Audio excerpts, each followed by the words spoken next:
अब आपको लेकर चलते हैं हिंद महासागर में बसे लक्षद्वीप की तरफ, जहां धर्म के नाम पर सरकारी नियमों और लक्षद्वीप प्रशासन की मुखालफत जारी है और सियासत भी, जिसे हवा अब दे रही है केरल की सरकार।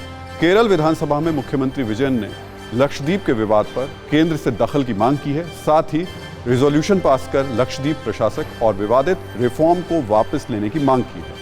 आखिर लक्षद्वीप के मामले में केरल क्यों कूद पड़ी है, ये इस रिपोर्ट के जरिए समझते हैं।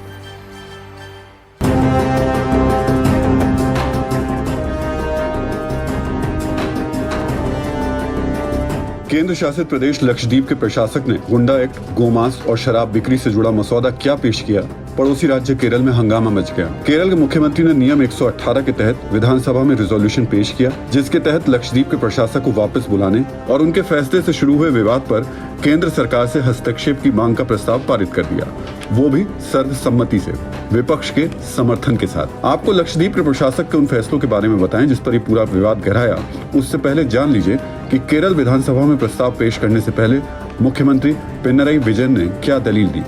विजयन ने कहा कि लक्षद्वीप के हितों को चुनौती देने वाले प्रशासक को फौरन हटाया जाना चाहिए।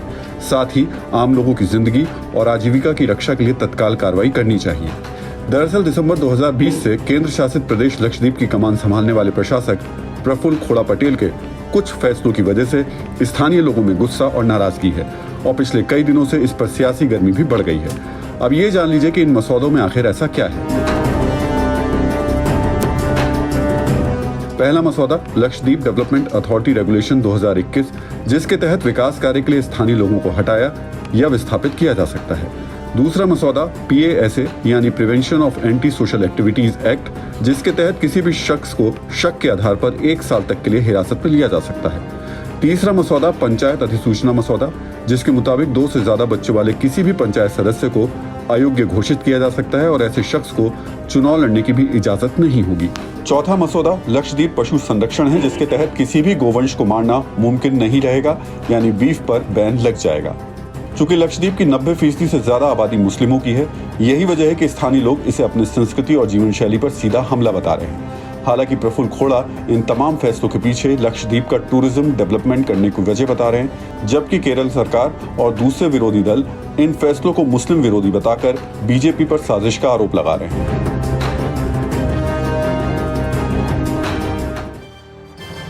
तो एक तरफ केरल सरकार लक्षद्वीप प्रशासन पर धर्म के आधार पर फैसले लेने के आरोप लगा रही है, वहीं दूसरी तरफ केरल सरकार अपने राज्य में अल्पसंख्यक छात्रों को स्कॉलरशिप बांटने में भेदभाव के आरोप से घिरी हुई है।